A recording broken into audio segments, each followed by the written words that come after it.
दोस्तों, आप हर महीने कुछ ना कुछ अमाउंट तो इनकम करते ही होंगे, चाहे वो मंथली 10,000 हो, 20,000 हो या फिर 30,000। लेकिन क्या आपने कभी भी सीरियसली ये सोचा कि आप इन्वेस्ट क्यों नहीं कर पाते हो? अगर आपका मंथली इनकम कम है तो आप हर महीने एटलीस्ट 500 या 1000 तो इन्वेस्ट कर ही सकते हो। आप ये जरूर कह सकते हो कि भाई हम हर महीने 500 या 1000 इन्वेस्ट करने से मैं कितना ही रिटर्न कमा पाऊंगा, मैं कितना अमीर बन पाऊंगा। तो आइए मैं इसका एक प्रैक्टिकल कैलकुलेशन दिखाता हूँ। आप स्क्रीन पर देख पा रहे हो कि ये एसआईपी कैलकुलेटर है। एसआईपी क्या है कि आप हर महीने जो छोटा छोटा अमाउंट इन्वेस्ट करते हैं, अगर आप हर महीने सिर्फ 1000 रुपए इन्वेस्ट करते हो, वो भी एकदम लो रिस्क में, जहां से आपको एक नॉर्मल एवरेज 40% रिटर्न मिलेगा। इस रिटर्न कमाने के लिए आपको ज्यादा कुछ करना नहीं है। आप 20 साल में 11 लाख का वेल्थ क्रिएट कर सकते हो। अगर आप 25 साल इन्वेस्ट करेंगे तो आप 23 लाख तक का वेल्थ क्रिएट कर सकते हो। और अगर आप 30 साल तक इन्वेस्ट करेंगे तो आप लगभग 45 लाख तक का वेल्थ क्रिएट कर सकते हो। और अगर आप मंथली सिर्फ 500 रुपए इन्वेस्ट करते हो तो आपको ठीक इसका आधा रिटर्न मिलेगा,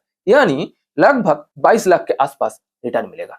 अब आप खुद को ही पूछो कि आप हर महीने एटलीस्ट 500 या 1000 क्यों नहीं इन्वेस्ट करते हो? सच बात बताओ, ये प्रॉब्लम सिर्फ आपके साथ नहीं है, इंडिया में 90% लोगों के साथ सेम प्रॉब्लम है। हर महीने सैलरी आती है, आप खर्चा करते हो और सोचते हो कि जो बच जाएगा उसको ही हम इन्वेस्ट करेंगे, और सच बात है कि महीने की एंड में कुछ बचता ही नहीं। एंड दूसरी रीजन, इंडिया में आपकी तरह 90% लोगों को एग्जैक्ट पता ही नहीं कि कहाँ इन्वेस्ट करना है। देखो, मैं आपको एक सिंपल एंड 100% सच बात बता रहा हूँ। अगर आप छोटा छोटा अमाउंट सही तरीके से सही जगह में इन्वेस्ट करते हो तो अगले 10-15 साल बाद आपका लाइफ कॉम्प्लीटली चेंज हो जाएगा। आज हम इसी टॉपिक के ऊपर ही डिस्कस करेंगे कि 2026 में आपको आपकी इनकम के अकॉर्डिंग कितना अमाउंट इन्वेस्ट करना चाहिए एंड उस अमाउंट को कहां कहां इन्वेस्ट करना चाहिए। एंड साथ ही साथ हम ये भी देखेंगे कि उस जगह से आपको 10, 15 या 20 सर्टेन टाइम पीरियड के बाद कितना रिटर्न मिलेगा, आप कितना वेल्थ क्रिएट कर पाएंगे। आज हम 3 अलग अलग सैलरी बैंड की बात करेंगे, 15,000 per month, 30,000 per month and 50,000 per month. तो आप ये तो समझ चुके ही होंगे कि आज का ये वीडियो काफी इंटरेस्टिंग एंड इन्फॉर्मेटिव होने वाला है। तो आप इस वीडियो को एंड तक जरूर देखिए, और अगर आपको ये वीडियो पसंद आई तो प्लीज वीडियो को लाइक करें एंड दोस्तों के साथ भी शेयर करें। और हाँ, अगर आप अभी तक मेरा इस चैनल को सब्सक्राइब नहीं किया तो प्लीज सब्सक्राइब करें, आपके लिए ये बिल्कुल फ्री है, तो प्लीज आप सब्सक्राइब कर दीजिए एंड हमारी चैनल की ग्रोथ के लिए आप भी हेल्प करिए। तो आइए स्टार्ट करते हैं। फर्स्ट पार्ट में हम डिस्कस करेंगे कि इन्वेस्टमेंट का गोल्डन रूल।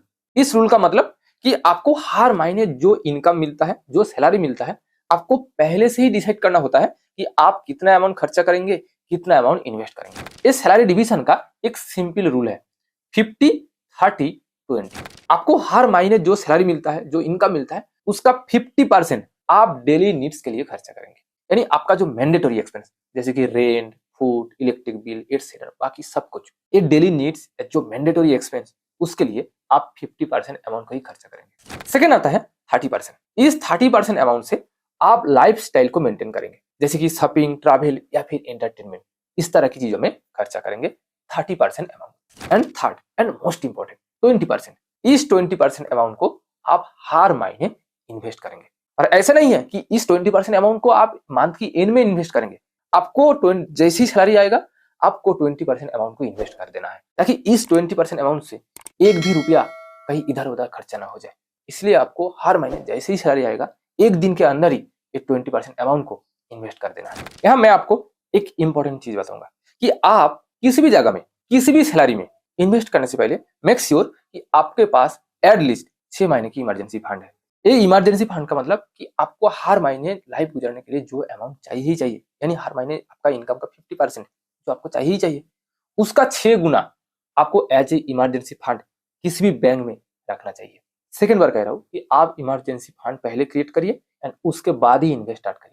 इमरजेंसी फंड के बिना इन्वेस्टमेंट मत करिए, क्योंकि जब आपका 2-3 महीने के लिए जॉब चला जाएगा या फिर किसी कारण इमरजेंसी आएगा तो आपको इन्वेस्टमेंट तोड़ना ही होगा। इसलिए इमरजेंसी फंड के बिना इन्वेस्टमेंट का कोई मतलब ही नहीं है।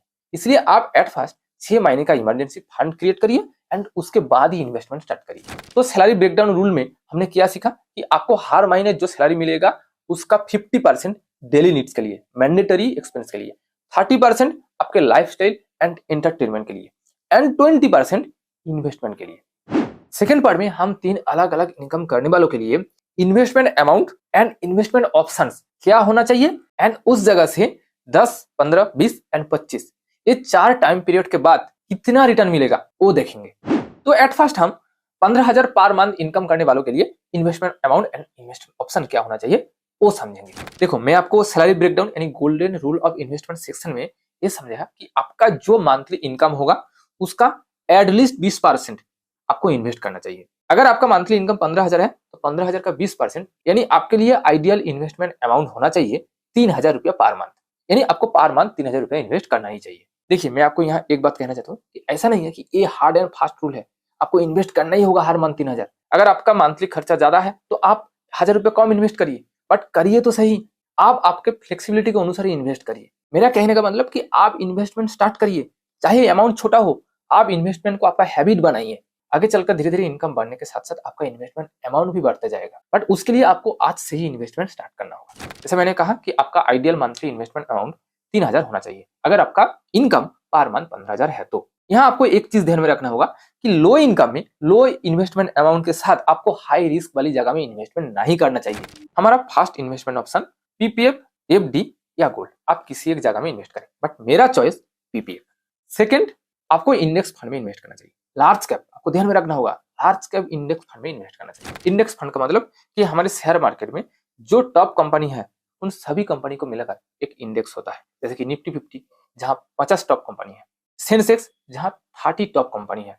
अगर आप लार्ज कैप इंडेक्स फंड में इन्वेस्ट करेंगे, यहाँ लॉन्ग टर्म में एकदम लो रिस्क मिलता है। आज तक शेयर मार्केट में ऐसा कभी नहीं हुआ कि लॉन्ग टर्म में 10-15 साल के पीरियड में इंडेक्स फंड डूब गया। क्यों लार्ज कैप इंडेक्स फंड इतना सेफ है? इसके पीछे रीजन क्या है? सिंपल रीजन कि लार्ज कैप कंपनी यानी टॉप कंपनी के ऊपर ही तो हमारे देश का जो इकोनॉमी वो डिपेंड है। इसलिए इन सारी कंपनी 50 या 30 कंपनी एक साथ डूबना लगभग इम्पॉसिबल है। एक आध डूब सकता है बट उससे कोई फर्क नहीं पड़ता है, क्योंकि आप एक साथ आपका अमाउंट 50 कंपनी में इन्वेस्ट कर रहे हैं। अगर एक भी कंपनी डूब गया तो ऐसा क्या बिगड़ जाएगा? इसलिए large cap index fund one of the safe investment option है, जहां से लॉन्ग टर्म में 20-25 साल की टाइम पीरियड में अभी तक 12% से ज्यादा रिटर्न दिया। बट मैंने यहाँ एकदम लोएस्ट रिटर्न 12% मान लिया। और अगर आप पीपी में इन्वेस्ट करते हैं, आपको पता ही है कि वहां से 7% के आसपास रिटर्न मिलता है। हमारा third investment option flexicap fund. Flexicap fund का मतलब कि ये भी एक फंड है। फंड का मतलब कि जो एक साथ बहुत सारे कंपनी में इन्वेस्ट करते हैं, बट ये फंड की फंड मैनेजर खुद डिसाइड करते हैं कि मार्केट के सिचुएशन के हिसाब से कहाँ पैसा लगाना है या फिर कहाँ से पैसा विथड्रॉ करना है। यानी एक ही लाइन में कहा जाए कि मार्केट में जैसा सिचुएशन चलेगा, फंड मैनेजर उसी के अनुसार ही पैसा इन्वेस्ट करता है। अगर फंड मैनेजर को लगता है कि अगले 2-3 साल मिड कैप बहुत अच्छा खासा रिटर्न दे सकता है तो वो मिड कैप में पैसा इन्वेस्ट करता है। अगर फंड मैनेजर को लगता है कि स्मॉल कैप अच्छा खासा रिटर्न दे सकता है तो fund manager small cap stock में इन्वेस्ट करते हैं। इसी तरह टाइम टू टाइम वो मार्केट के सिचुएशन के हिसाब से ही लोगों का पैसा इन्वेस्ट करते हैं। इसलिए फ्लेक्सी कैप फंड एक एक्टिव कैटेगरी की फंड है, जहां फंड मैनेजर एंड उसका team based on research and analysis ये डिसाइड करते हैं कि कहां पैसा लगाना है। इसलिए जब भी आप फ्लेक्सी कैप फंड की एनालिसिस करेंगे, आप देखेंगे कि एक best flexi cap fund last 15-20 साल की टाइम पीरियड में 18-19-20% तक का रिटर्न दिया। अगर आप फ्लेक्सी कैप फंड की एनालिसिस देखना चाहते हैं या फिर लार्ज कैप इंडेक्स फंड की एनालिसिस देखना चाहते हैं तो इस वीडियो के नीचे डिस्क्रिप्शन बॉक्स में उन 2 वीडियो का लिंक है, आप वहां से जरूर चेक कर सकते हैं। बट यहाँ हम फ्लेक्सी कैप फंड की एक एवरेज रिटर्न को कैलकुलेट करेंगे 15%। एंड हमारा fourth and one of the most important investment option for low salary person, skill learning. यानी आप ये अमाउंट खुद के ऊपर इन्वेस्ट करेंगे कुछ नया स्किल सीखने के लिए, खुद को अपडेट करने के लिए, इनकम बढ़ाने के लिए। मैं आपको एक बात कहूंगा कि आप यहाँ इन्वेस्ट करना मत भूलिए। चाहे किसी और जगह में आप 500 रुपया कम इन्वेस्ट करिए, बट यहाँ इन्वेस्ट करना मत भूलिए। ये तो हो गया हमारा 4 इन्वेस्टमेंट ऑप्शन। बट हर एक इन्वेस्टमेंट ऑप्शन में कितने अमाउंट इन्वेस्ट करेंगे? हम पीपीएफ में मंथली 500 रुपये इन्वेस्ट करेंगे, लार्ज कैप इंडेक्स फंड में मंथली 1000 रुपये इन्वेस्ट करेंगे, फ्लेक्सी कैप में मंथली 1000 रुपये इन्वेस्ट करेंगे एंड स्किल लर्निंग में हम मंथली 500 रुपये इन्वेस्ट करेंगे। अगर आप इसी तरह 10 साल, 15 साल, 20 साल एंड 25 साल तक इन्वेस्ट करेंगे तो हर एक टाइम पीरियड में कितना रिटर्न मिलेगा? 10 साल बाद पीपीएफ से 7% रिटर्न के हिसाब से 86,000 रिटर्न मिलेगा। इंडेक्स फंड से 2,24,000 रिटर्न मिलेगा। फ्लेक्सी कैप फंड से लगभग 2.5 लाख के आसपास रिटर्न मिलेगा। तो टोटल 10 साल बाद हमारा रिटर्न होगा 5,70,000 के आसपास। 15 साल बाद पीपीएफ से 1,56,000, लार्ज कैप इंडेक्स फंड से 4,75,000, फ्लेक्सी कैप फंड से 6,16,000 एंड 15 साल बाद हमारा टोटल रिटर्न होगा 12.5 लाख के आसपास। 20 साल बाद पीपीएफ से 2,55,000, लार्ज कैप इंडेक्स फंड से 2,19,000, फ्लेक्सी कैप फंड से 13,27,000 एंड टोटल हमारा रिटर्न होगा 25 लाख के आसपास। यानी अगर हम इन तीनों जगह में, एक्चुअली हम इन तीनों जगह में 3,000 नहीं 2,500 रुपये इन्वेस्ट कर रहा है और हर महीने 500 रुपया खुद के ऊपर इन्वेस्ट कर रहा है स्किल लर्निंग के लिए। तो अगर हम इन तीनों जगह में 2,500 रुपया पर मंथ इन्वेस्ट करेंगे, ठीक इस प्रोपोर्शन के हिसाब से, तो 20 साल बाद हमारा टोटल रिटर्न होगा, टोटल वेल्थ होगा 25 लाख के आसपास। बट मैं आपको एक बात कहूंगा कि ये पूरा का पूरा अमाउंट आपके बैंक अकाउंट में नहीं आएगा, यहाँ से टैक्स काटने के बाद ही आएगा। जैसे कि हमारा देश का long time capital gain tax 12.5%, यानी ये जो टोटल रिटर्न है हर एक टाइम फ्रेम में, वहां से 12.5% टैक्स काटने के बाद ही आपके बैंक अकाउंट में ट्रांसफर होगा। यानी इस 25 लाख से 3 लाख अमाउंट माइनस करने के बाद जो अमाउंट रहेगा वो आपके बैंक अकाउंट में ट्रांसफर होगा। एंड 25 साल में अगर आप पीपीएफ में हर महीने 500 रुपए इन्वेस्ट करते हैं तो 25 साल में आपको मिलेगा 3,93,000, यानी लगभग 4 लाख। अगर आप इंडेक्स फंड में 1,000 रुपए इन्वेस्ट करते हैं तो 25 साल में आपको मिलेगा 17 लाख, और अगर आप फ्लेक्सी कैप में 1,000 रुपए इन्वेस्ट करते हैं तो आपको मिलेगा 27.5 लाख के आसपास। एंड 25 साल बाद आपका टोटल वेल्थ होगा 48 लाख के आसपास। यहाँ से 6 to 7 lakh amount as a tax काट लिया जाएगा, एंड बाकी 41 लाख के आसपास अमाउंट आपको मिलेगा। यानी आपका रियल जो वेल्थ वो कितना होगा, 41 लाख या फिर 40 लाख के आसपास। क्या आपको ये 40 लाख अमाउंट कम लगता है? आप हर महीने अगर सिर्फ 2,500 रुपए इन्वेस्ट करेंगे आज से, तो 25 साल बाद आपका लाइफ टोटली चेंज हो जाएगा। अब हम नेक्स्ट सैलरी बैंड की बात करेंगे। हमारा next salary band 30,000 per month. अगर आपका मंथली इनकम 30,000 है तो 30,000 का 20% आपका इन्वेस्टमेंट अमाउंट होना चाहिए। तो 30,000 का 20% होता है 6,000 पर मंथ, यानी आपको आइडियली हर महीने 6,000 रुपए इन्वेस्ट करना चाहिए। इस 6,000 रुपए को आपको कहाँ का इन्वेस्ट करेंगे एंड कितना अमाउंट इन्वेस्ट करेंगे? ऐसा नहीं है कि आप 15,000 को ही कॉपी करेंगे, ऐसा नहीं होना चाहिए, क्योंकि आपकी इनकम बढ़ने के साथ साथ आपका जो रिस्क लेने का क्षमता वो भी बढ़ती है। इसलिए जब आपके पास इनकम ज्यादा हो तो आपको थोड़ा सा रिस्क लेकर जहां से हाई रिटर्न मिलने की चांसेस है वहां इन्वेस्ट करना चाहिए, ताकि आप कम टाइम में ज्यादा वेल्थ क्रिएट कर सकें। इसलिए 30,000 पर मंथ इनकम करने वालों के लिए हमने 5 इन्वेस्टमेंट ऑप्शन की एक स्ट्रेटेजी बनाया। फर्स्ट ऑप्शन पीपीएफ या एफडी, जहां आप हर महीने 1,000 रुपए इन्वेस्ट करेंगे। सेकेंड ऑप्शन गोल्ड, वो डिजिटल गोल्ड हो सकता है या फिर गोल्ड ईटीएफ या फिर गोल्ड बॉन्ड, जो भी हो, वहां आप हर महीने 1,000 रुपए इन्वेस्ट करेंगे। इस गोल्ड से एवरेज 10% रिटर्न मिलता है। Third investment option large cap index fund, जहां से लॉन्ग टर्म में 12% रिटर्न मिलता ही है। यहाँ आप हर महीने 1,500 रुपए इन्वेस्ट करेंगे। Fourth investment option flexi cap fund. इस फ्लेक्सी कैप कैटेगरी का एवरेज रिटर्न ही 15% है, उसको ही हमने कैलकुलेट किया। वहां आप हर महीने 1,500 रुपए इन्वेस्ट करेंगे। एंड स्मॉल कैप फंड में आप हर महीने 1,000 रुपए इन्वेस्ट करेंगे। स्मॉल कैप फंड का मतलब जिस फंड स्मॉल कैप कंपनीज में इन्वेस्ट करते हैं। ये स्मॉल कैप कैटेगरी थोड़ा वॉलेटाइल होता है, बट लॉन्ग टर्म में 17 से 18% रिटर्न मिलता ही है, बट हमने यहाँ 16% रिटर्न को ही कैलकुलेट किया। अगर आप इसी तरह इन 5 जगह में इन्वेस्ट करेंगे एज इट इज, बट ये आपके लिए किसी भी तरह का कोई रिकमेंडेशन नहीं है। यहाँ मैंने रिसर्च करके एनालिसिस करके एक ऐसा स्ट्रेटेजी बनाया जहां रिस्क एंड रिटर्न में बैलेंस हो। ऐसा नहीं है कि बहुत ज्यादा रिस्क हो। आप देख सकते हैं कि हमने 2,000 रुपया पीपीएफ एंड गोल्ड को मिलाकर वो म्यूचुअल फंड यानी स्टॉक मार्केट से बाहर रखा, एंड बाकी 4,000 रुपया को हम 1,500 रुपया एकदम लो रिस्क में, 1,500 रुपया थोड़ा सा रिस्क में, एंड 1,000 रुपया हाई रिस्क वाली जगह में इन्वेस्ट किया। यानी हम ज्यादा रिस्क नहीं, हम सिर्फ 1,000 रुपया के ऊपर ही हाई रिस्क लिया। अगर आपका मंथली इन्वेस्टमेंट अमाउंट 5,000 से ज्यादा है तो आपको एटलीस्ट 20% अमाउंट ऐसी जगह में इन्वेस्ट करना चाहिए जहां से हाई रिटर्न मिलने की चांसेस है।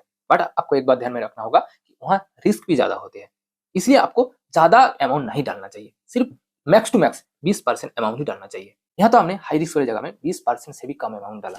तो आइए अब रिटर्न को कैलकुलेट करते हैं। 10 साल बाद पीपीएफ से आपको मिलेगा 1,72,000, गोल्ड से मिलेगा 2 lakh, large cap index fund से मिलेगा 3,36,000, फ्लेक्सी कैप फंड से लगभग 4 लाख के आसपास, एंड स्मॉल कैप फंड से 2,77,000।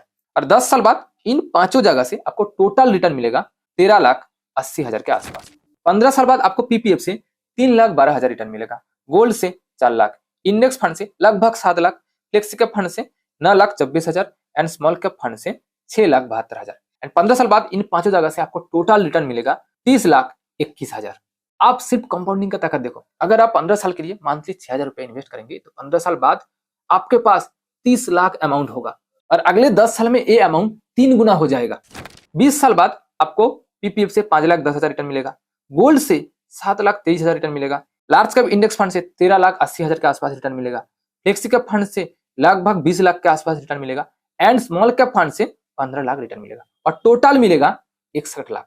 और 25 साल बाद आपको पीपीएफ से 7,90,000 के आसपास रिटर्न मिलेगा, गोल्ड से 12,40,000 के आसपास रिटर्न मिलेगा, लार्ज कैप इंडेक्स फंड से 25.5 लाख के आसपास रिटर्न मिलेगा, एंड फ्लेक्सी कैप फंड से 41,30,000 के आसपास रिटर्न मिलेगा, एंड स्मॉल कैप फंड से 32,43,000 के आसपास रिटर्न मिलेगा। और 25 साल बाद इन 5 जगह से आपको टोटल 1,19,00,000 के आसपास रिटर्न मिलेगा। और इसके ऊपर आपको 12.5% टैक्स देना होगा, यानी 14-15 लाख के आसपास टैक्स देना होगा। और टैक्स देने के बाद जो 1 करोड़ 5 लाख के आसपास अमाउंट बचेगा वो आपको मिलेगा, यानी आपका जो रियल वेल्थ होगा 25 साल बाद वो 1 करोड़ 5 लाख के आसपास। अब सोचो, अगर आपका मंथली इनकम 30,000 है, ये 30,000 एक एवरेज इनकम है, तो आप ये एवरेज इनकम के साथ भी अगले 25 साल में 1 करोड़ का मालिक बन सकते हो, यानी 1 करोड़पति बन सकते हो। बट उसके लिए आपको डिसिप्लिन के साथ कॉन्सिस्टेंटली इन्वेस्ट करना होगा। ऐसा नहीं है कि अमीर बनने के लिए आपका इन्वेस्टमेंट अमाउंट ज्यादा होना चाहिए, आप छोटा छोटा अमाउंट डिसिप्लिन के साथ इन्वेस्ट करके भी अच्छा खासा वेल्थ क्रिएट कर सकते हैं। अब चलते हैं हमारा थर्ड सैलरी बैंड की तरफ। हमारा third salary band 50,000 per month. अगर आपका इनकम मंथली 50,000 है तो इसका 20% आपको इन्वेस्ट करना होगा, यानी हर महीने आपका आइडियल इन्वेस्टमेंट अमाउंट होना चाहिए 10,000 रुपया। इस 10,000 रुपया को हम 5 हिस्सों में डिवाइड करेंगे एंड 5 अलग अलग जगह में इन्वेस्ट करेंगे। फर्स्ट हम एफडी में इन्वेस्ट करेंगे या पीपीएफ में इन्वेस्ट करेंगे, मेरा choice PPF. Second gold, third large cap index fund, fourth flexi cap fund and fifth small cap fund. But यहाँ मैं आपको कहूंगा कि अगर आपके पास स्टॉक मार्केट का नॉलेज है, यानी स्टॉक रिसर्च करने का कैपेबिलिटी है, या फिर अगर आप फॉरेन मार्केट में इन्वेस्ट करना चाहते हैं तो कुछ अमाउंट आप इंडिविजुअल स्टॉक्स में या फॉरेन मार्केट में इन्वेस्ट कर सकते हैं। बट किसी इंडिविजुअल स्टॉक्स में इन्वेस्ट करना बहुत ही रिस्की डिसीजन है। अगर स्टॉक्स डूब गया तो आपका पूरा अमाउंट जीरो। इसीलिए मुझे म्यूचुअल फंड ही बेस्ट ऑप्शन लगता है इन्वेस्ट करने का, जहाँ कोई झंझट नहीं है। हम 10,000 रुपया को इक्वली 5 हिस्सों में डिवाइड करेंगे। पीपीएफ में 2,000, गोल्ड में 2,000, इंडेक्स फंड में 2,000, फ्लेक्सी कैप में 2,000 and small cap index fund में 2,000। अगर हम इस प्रोपोर्शन के हिसाब से इन्वेस्ट करेंगे तो 10 साल बाद पीपीएफ से 3,40,000 के आसपास रिटर्न मिलेगा, गोल्ड से 4 लाख, इंडेक्स फंड से 4.5 लाख, फ्लेक्सी कैप फंड से 5,26,000 के आसपास एंड स्मॉल कैप फंड से 5,55,000 के आसपास रिटर्न मिलेगा। एंड 10 साल बाद इन 5 जगह से आपको टोटल 2,73,000 के आसपास रिटर्न मिलेगा। 15 साल बाद पीपीएफ से 6 लाख से थोड़ा ज्यादा रिटर्न मिलेगा, गोल्ड से 8 लाख, इंडेक्स फंड से 9.5 lakh and flexi cap fund से 12,30,000 के आसपास रिटर्न मिलेगा and small cap index fund से 13.5 लाख के आसपास रिटर्न मिलेगा। एंड 15 साल बाद आपको टोटल लगभग 50 लाख रिटर्न मिलेगा। 20 साल बाद आपको पीपीएफ से 10,20,000, गोल्ड से 14.5 लाख के आसपास, इंडेक्स फंड से 18,40,000 के आसपास, फ्लेक्सी कैप फंड से 26.5 लाख के आसपास एंड स्मॉल कैप फंड से 30 लाख रिटर्न मिलेगा। 20 साल बाद इन 5 जगह से आपको टोटल 1 करोड़ के आसपास रिटर्न मिलेगा। यानी अगर आपका मंथली इन्वेस्टमेंट अमाउंट 10,000 है तो आप 20 साल में ही करोड़पति बन सकते हैं। अगर आप एफडी से 1,000 रुपया काटकर स्मॉल कैप फंड में इन्वेस्ट करेंगे तो आपका टोटल अमाउंट 1 करोड़ 15 लाख के आसपास हो जाएगा, यानी आप 20 साल में ही करोड़पति बन जाएंगे। अब देखते हैं कि मंथली 1,000 रुपया एज इट इज इन्वेस्ट करने से 25 साल बाद आपको कितना रिटर्न मिलेगा। 25 साल बाद एफडी से आपको 15,74,000 रिटर्न मिलेगा, गोल्ड से 24,86,000 रिटर्न मिलेगा, इंडेक्स फंड से 34 लाख रिटर्न मिलेगा, फ्लेक्सी कैप फंड से लगभग 55,10,000 के आसपास रिटर्न मिलेगा एंड स्मॉल कैप फंड से 64,87,000 रिटर्न मिलेगा। एंड 25 साल बाद इन 5 जगह से आपको टोटल 1 करोड़ 94 लाख यानी लगभग 2 करोड़ रिटर्न मिलेगा। जहां 20 साल में आपका रिटर्न था 1 करोड़, जस्ट 5 साल में आपका रिटर्न 2 गुना हो गया।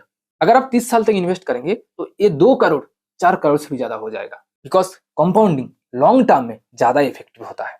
आप जितने लंबे टाइम तक इन्वेस्ट करेंगे कई गुना ज्यादा रिटर्न मिलेगा। तो आपने अभी तक 15,000, 30,000 एंड 50,000 पर मंथ इनकम करने वालों के लिए आइडियल इन्वेस्टमेंट अमाउंट क्या होना चाहिए एंड वो अमाउंट कहां इन्वेस्ट करना चाहिए एंड वहां से कितना रिटर्न मिलेगा वो आप अच्छे से समझ चुके होंगे।